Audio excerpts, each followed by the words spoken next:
Today, we're going to talk about a business model that's, well, it's pretty revolutionary. Imagine a system that's totally rigged against you, and you not only fight back, but you win. That's what we're digging into. It's the story of how a bunch of everyday farmers became the owners of a massive global brand. Yep, this is the story of Amul. But before we get into the nitty-gritty, let's just start with this big, kind of wild idea. What if the workers actually owned the company? The people on the ground doing the actual work. Sounds pretty radical, right? But that idea, it's the absolute core of the story we're telling today. So, to really get why this one simple idea was such a game changer, we've got to go back to the beginning. You have to understand what things were like before Amul. For dairy farmers in India, the whole system was, to put it mildly, just completely broken. I mean, just picture this for a second. You're working day in, day out, making something really valuable, right? But when it's time to get paid, most of the money just vanishes. That was the reality. These farmers were completely at the mercy of middlemen who ran the whole show. These guys controlled everything, set ridiculously low prices, and basically left the farmers with scraps. Not enough to thrive, barely enough to even survive. And wow, the difference is just night and day. On one hand, you've got the old way, farmers getting exploited, paid unfairly with absolutely zero power. But then, on the other hand, this totally radical new vision starts to take shape.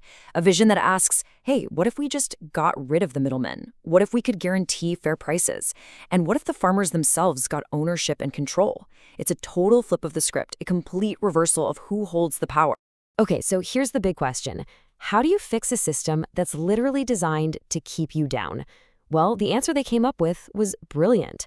You don't. You just build a brand new one from scratch.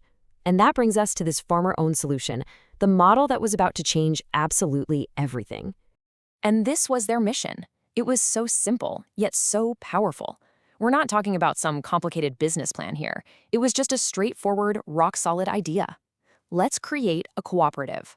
One that's owned by the farmers for the farmers. The whole point? To cut out those middlemen and make sure that the value, the money they were creating, actually came back to them. Of course, an idea this huge needs a champion, right? You need someone who can take that vision and make it real. And in this story, there's a hero, a guy who would literally change the face of an entire nation's dairy industry. For real. That man's name was Verghese Kurian.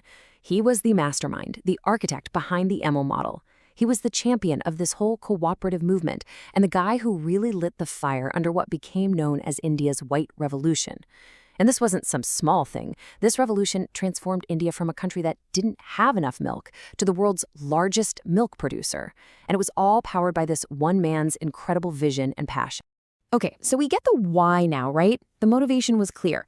But the big question is how? How does a company owned by farmers actually work, especially on such a massive scale?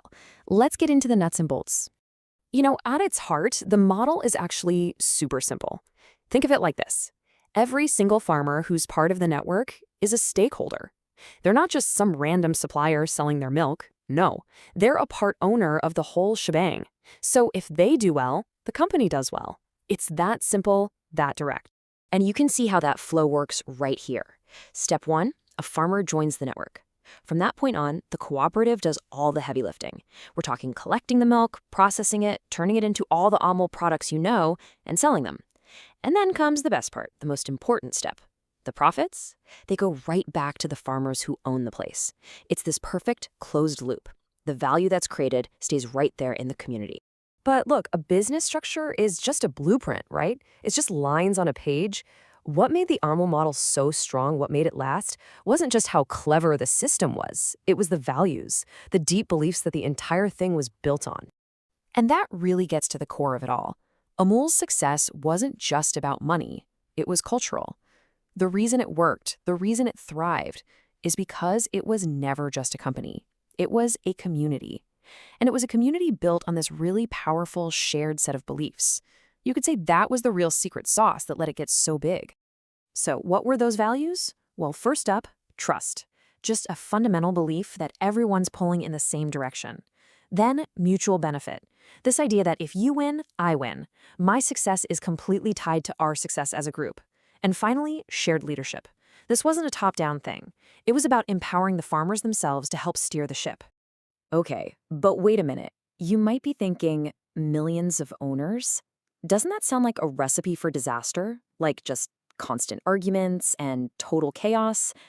So, how in the world did Amul avoid that trap? How did they manage to not just survive, but actually thrive with so many cooks in the kitchen?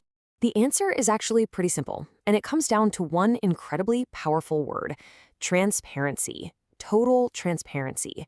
See, when everything is out in the open, there's just no room for people to get suspicious. And when you get rid of suspicion, you can build that real, genuine trust we were just talking about. So let's see what that actually looks like in practice. Take how they share the money. No secrets. The way profits are distributed is totally clear, it's open, and it's fair to every single farmer owner. Period. And what about making big decisions? Well, it's a group thing. It's participatory. That shared leadership network makes sure the farmers' voices are actually heard. That level of transparency, it's literally the glue that holds the whole thing together. So, we've gone through this incredible story.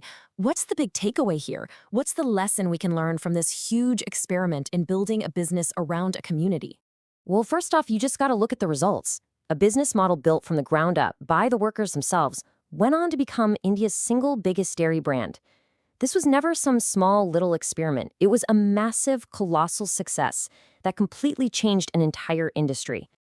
And I think that's the most important lesson of all.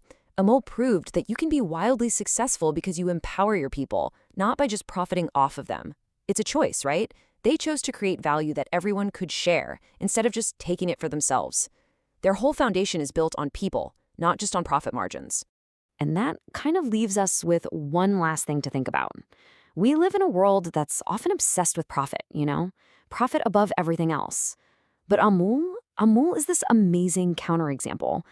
It really makes you wonder, doesn't it? Can a business that's built on community actually be stronger and last longer than one that's just built on profit? Looking at the story of Amul, it seems like the answer could very well be yes.